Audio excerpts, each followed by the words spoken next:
All right. So one thing that I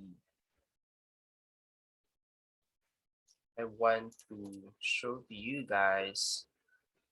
So yesterday I forgot to group you, for your project that you're going to create, or the activities that you're going to make in lecture and lab. So I let the canvas do the grouping. So this is the lecture, okay? So this is soft design CPE 2-2-F. So to those who have the same section with the lecture, okay, so we will use your existing groupings in our laboratory. Okay, so soft design lab CPE 2-2-F. Okay, so for example, just in case that Mr. Gonzalez uh, is not on, let's say, in this section, CPE 2-2-F. Okay, so we will find a replacement from from your other classmates, of course. So what if there's two none who are not in this group? So we'll just find another two replacement, something like that. Okay. So as you guys can see, there's two groups who only has four members. Since yeah, I guess that's okay. So it's not that quite unfair, since four or five is already enough, I guess, for a certain group. So yeah, group number four and then group number five will be only having a four members, and then the one, two, and three will be having five members. So just take a look at them now, so you can actually check this one under people. So I have show this one to you. I didn't hide this one anymore, so you can check this one right now and then see your group mates. Okay. Then at the same time, of course, since you guys are already grouped, all of the activities that you will do on my lecture, okay, will be by group also. Okay, will be done by group. So this SDLC model. So if one member already submitted a file, okay, or an assignment, okay, to this one, then that's already enough. Okay, so I can already check that one as the work of the entire group. So are we clear so far regarding with the activities and then the groupings?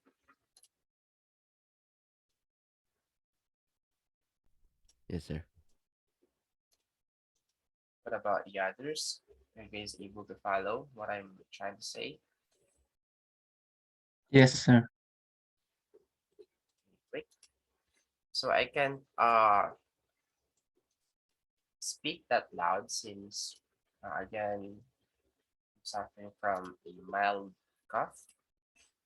All right, so that's just the additional that I wanted to mention regarding with your lecture. So let's go over now to your lab. So for now, I haven't grouped you guys yet, but yeah, I'll group you guys later on manually, since I have to base one on your lecture. So let's go over now to the short course orientation. So as usual, I will be your instructor in this subject. Okay, so soft design lab. So our schedule for this course is 7:30 a.m. to 11:30 a.m. Tuesday every Tuesday.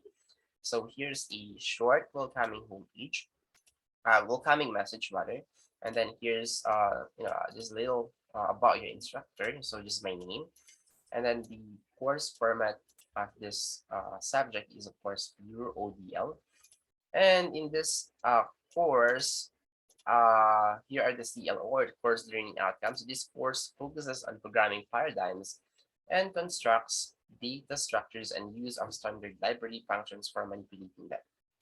Object-oriented design and use of modeling language, testing and software quality concepts, and trade-offs among different software design methods.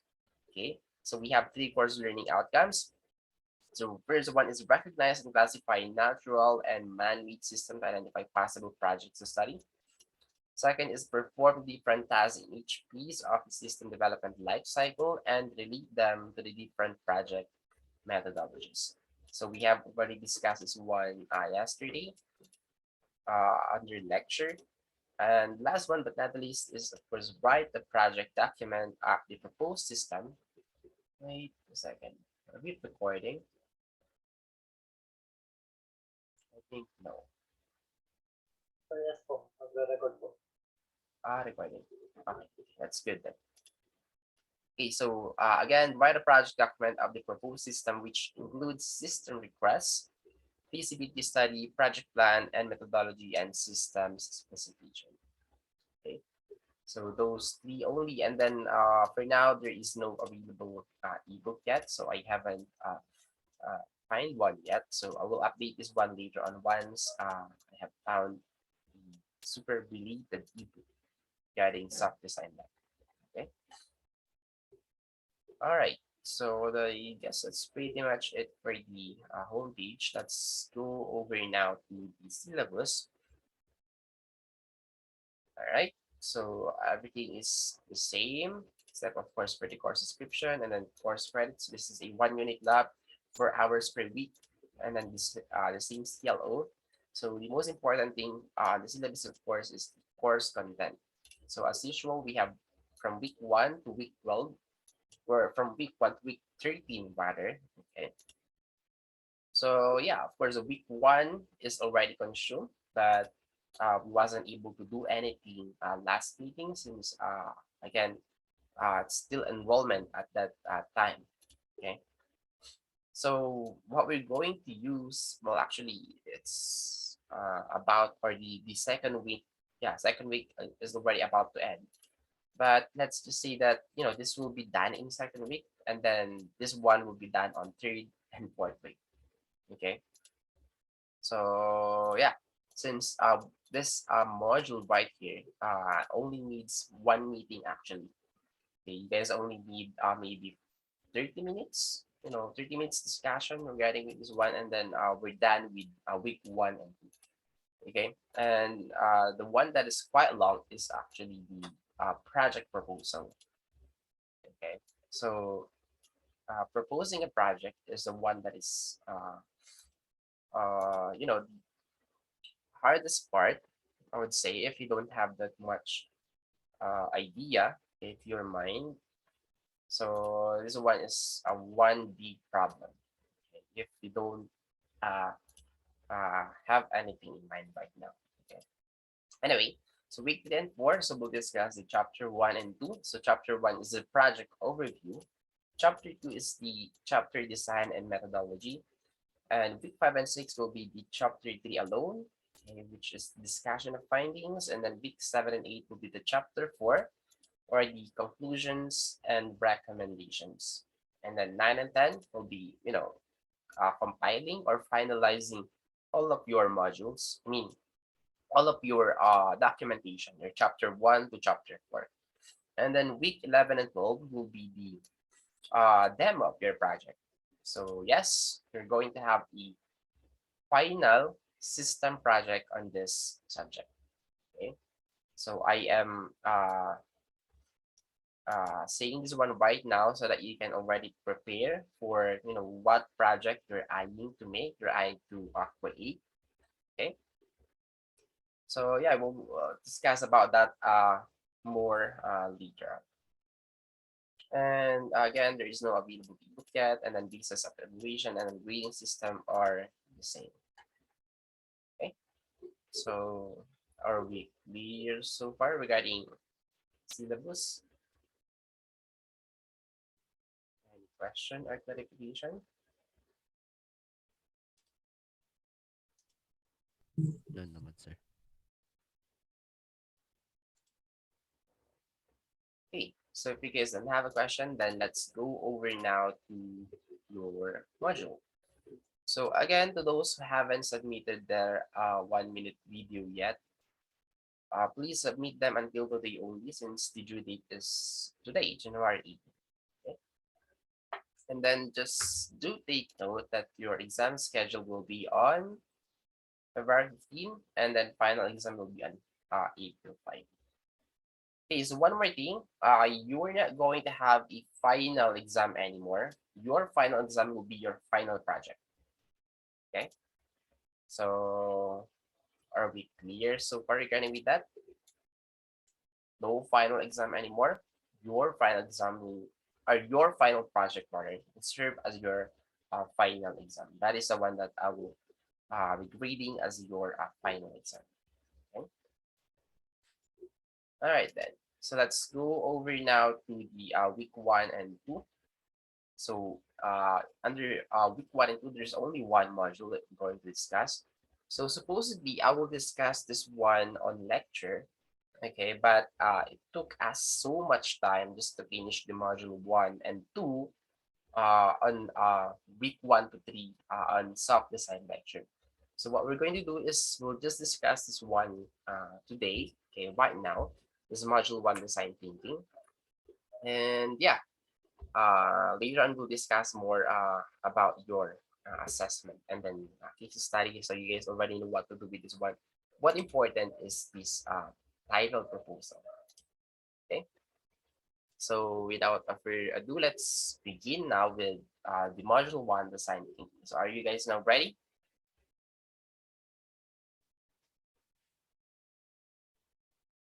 Are you guys now ready? Have you guys eat your Yeah. breakfast already? Or mamaya, sumali lang kayo sa Zoom meeting and then go back to sleep already. Okay. Okay then. So gising. All right. So anyone here who heard design thinking or anyone was an idea what is design thinking? Anyone from the class wants to, who wants to share their ideas?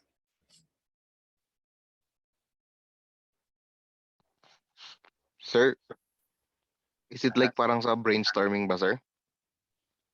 yes. Well, that's just part of the design thinking actually. But what is the main goal of design thinking?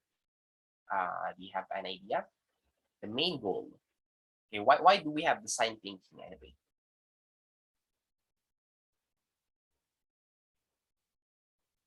Anyone?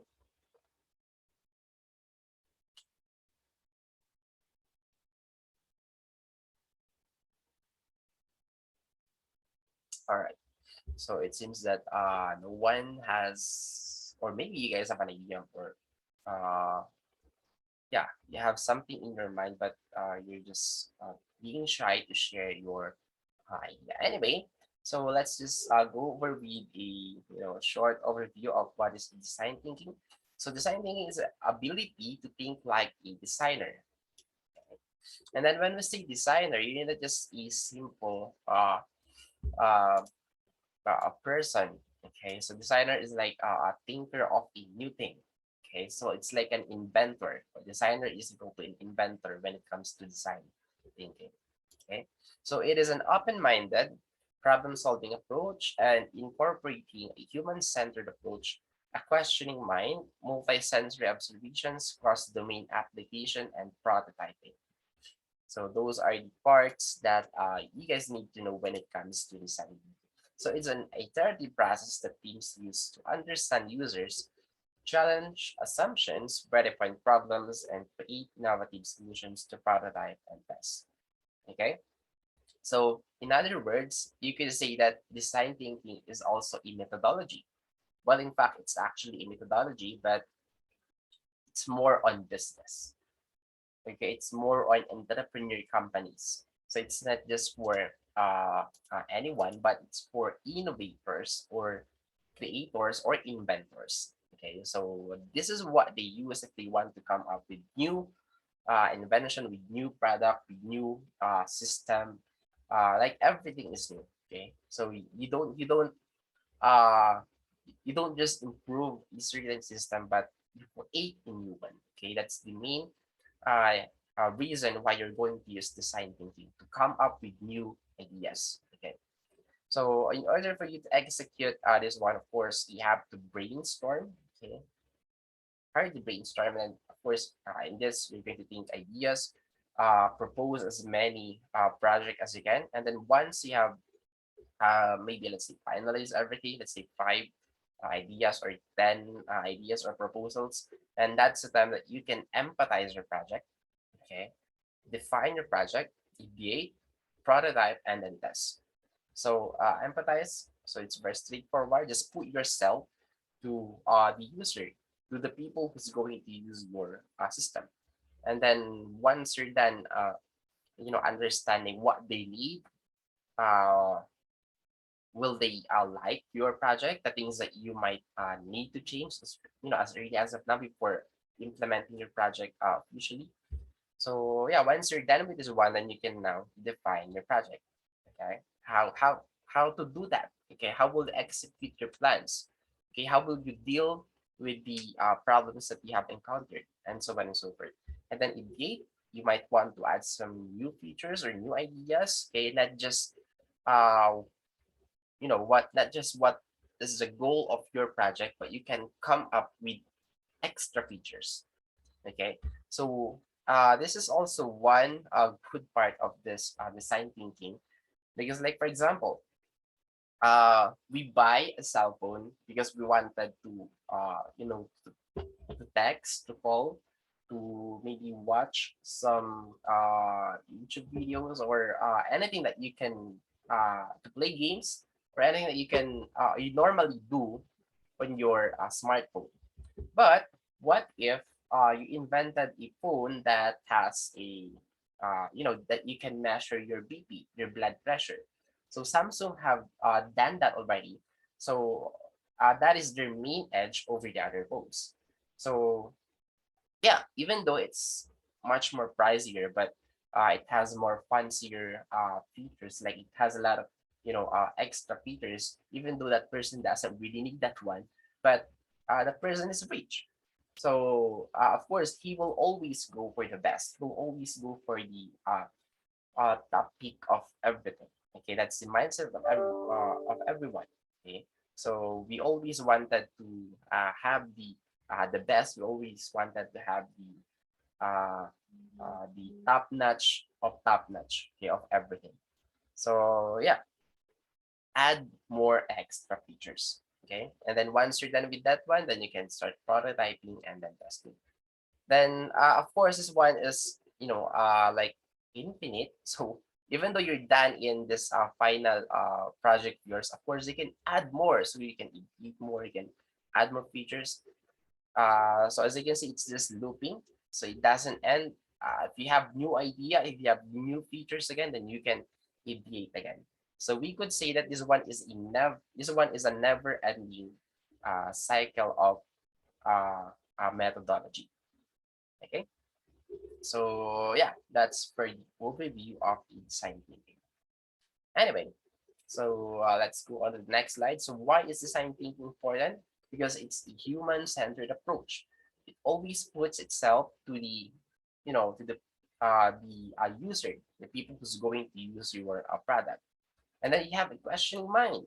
You always ask questions: is this really good? Do they really need this one? Okay, so do I need to add a new feature? Okay, and so on and so forth. Okay, so in Tagalog, may malikot kang kaisipan, or let's say just malawak na kaisipan. Third, we have here a multisensory observation. So you use this one as your powerful tool, to, let's say, you have read a comment that saying that your product needs to be, uh, let's just say that it needs more feature. Okay, let's just say that uh, that customer doesn't like your product. Okay, so you use your observation. So you can, of course, you can use your five senses, okay, as a tool to figure out what they really want, okay, what they really need, can on, and not just relying on what they said, or what you're hearing from the others comment to your product.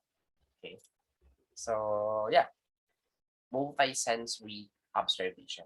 So this one is quite hard to attain. So even me, I don't know how you execute this multi-sensory observation, but yeah, aside from what they said, aside from what the people around you need from your products or need from your product, right? So yeah, you have to figure out like behind that, okay? So or deeper than that on what we have said about the product. And then we have here cross domain application. So this one is quite simple. When you see cross domain, of course, crossing your platform from this, let's say from PC, and you might want to implement your application or your software also into the Android devices. Okay, so before we don't have Call of Duty in a mobile device, right? But right now we now have the Call of Duty in our cell phones. Okay, so cross domain application. Okay. And then we have here prototyping. Of course, we have here a mantra saying that fail early to succeed sooner. So just keep on prototyping until you know meet the perfect prototype that your customer or users wanted to. Right. So yeah, those are the reason why design thinking is important. So are we clear so far?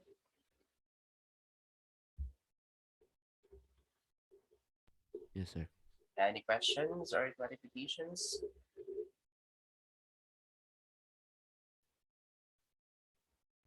None, sir.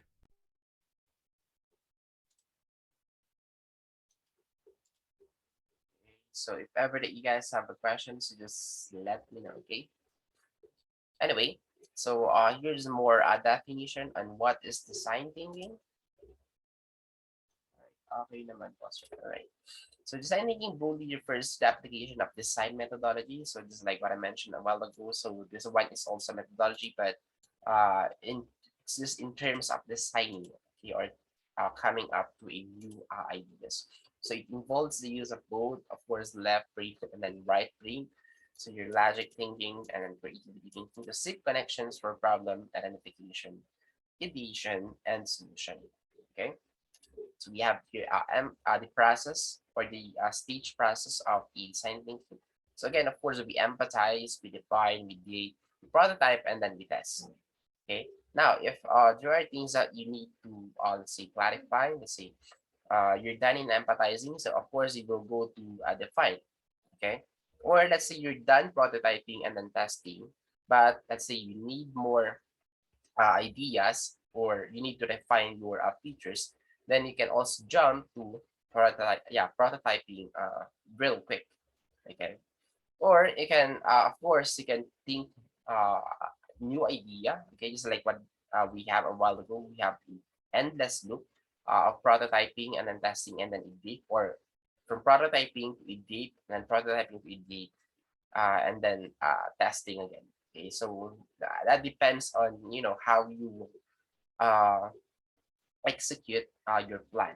Okay, so we have a lot of options regarding with stage process. So we don't have you know a fixed process. So this one is the different process from what we have in here. So because from empathize, we go to define and then iterate. But in here, we can already jump to prototype. Okay, so without defining and without dating your ideas. Anyway, so again, stage one is for empathize. You always put yourself to the users or to your customer.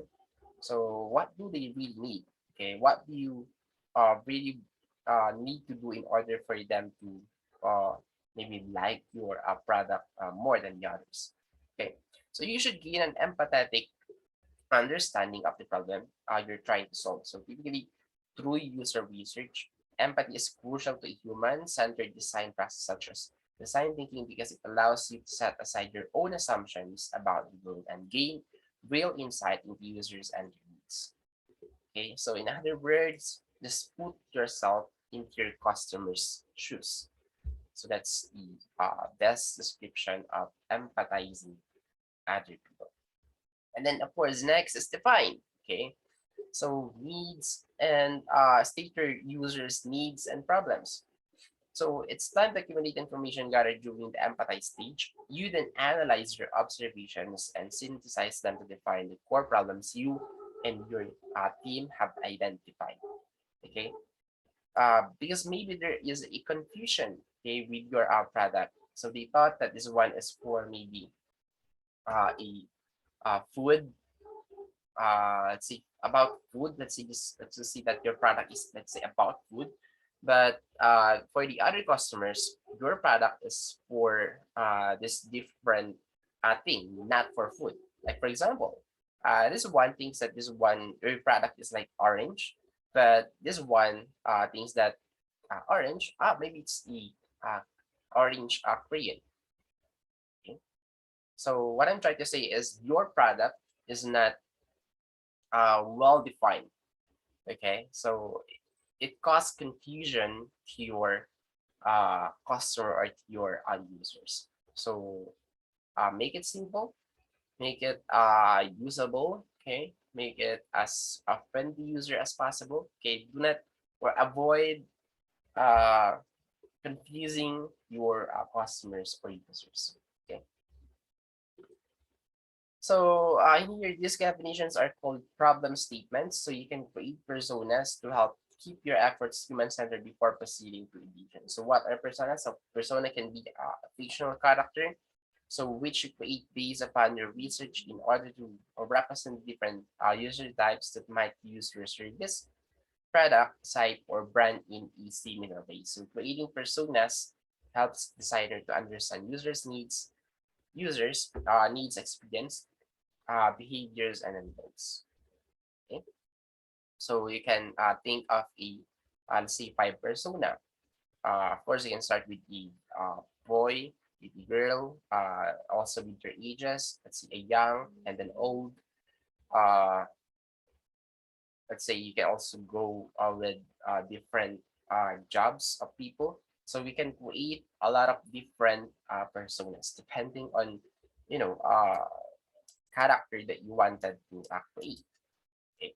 So just put yourself uh if I'm a doctor, do I need this application? If I'm a instructor, do I need this application? If I'm a let's say a tambay, a person doesn't have a job, okay, do I need this application? And so on and so forth. So who are your targets? Okay, for who is your product? Okay, so you have to know your target. Okay. And then third, we have here EDA. So just like what I mentioned a while ago. So instead of focusing on your or the goal of your product, okay, so you can add more. Okay, so out of the box. So now you're ready to generate ideas. A solid background of knowledge from the first two pieces means you can start to think outside the box, look for alternative ways to view the problem, and identify innovative solutions to the problem statement you have created. So brainstorming is particularly useful in here. Okay. So again, just like what I mentioned a while ago, aside from the goal of your project, so possible add more features, okay, that will be really helpful, of course, not just a feature that will not help the user. So it's a feature or extra feature that will really help the user. It will enhance maybe their user experience. It will let them enjoy more, okay, your uh, product or your system. Okay. Number four, we have here prototyping. So this one is quite simple. So once you're done in planning everything, so you can start prototyping now. So you can maybe start with the software prototype. Okay. So we have a lot of simulators to come up with graphs, drawings, and so on and so forth. Okay. Or you can have a tangible prototype like paper prototyping. Okay, so you can draw it manually, like what will happen if you go to the login page, what will be your dashboard look like, Okay, what will happen if you click this button? Will it go here, there, and so on and so forth? So prototyping is used in order for you to, uh, you know, uh, see, in reality, what your product will be look like. Of course, in reality also. Okay, that's the reason why we create prototyping. Okay, it would be best if it's a tangible prototype, not just a software or a simulated prototype. Okay, and then last is of course testing. So I think you guys already know what testing means. So yeah, all you do is test your product. So check if there is an error, if there are some bugs, and so on and so forth. So the goal of test is of course to check everything and then check if your product is working perfectly. Okay, if it won't be able to encounter problem while your user is using your product. Okay, all right. So are we clear so far? From or up to this point, from stage 1 to stage 5? Yes, sir. Yes, sir. What about the others?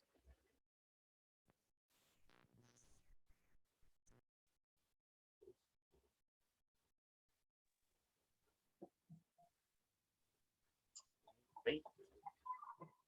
So if ever that you have a question, so just let me know, okay? Or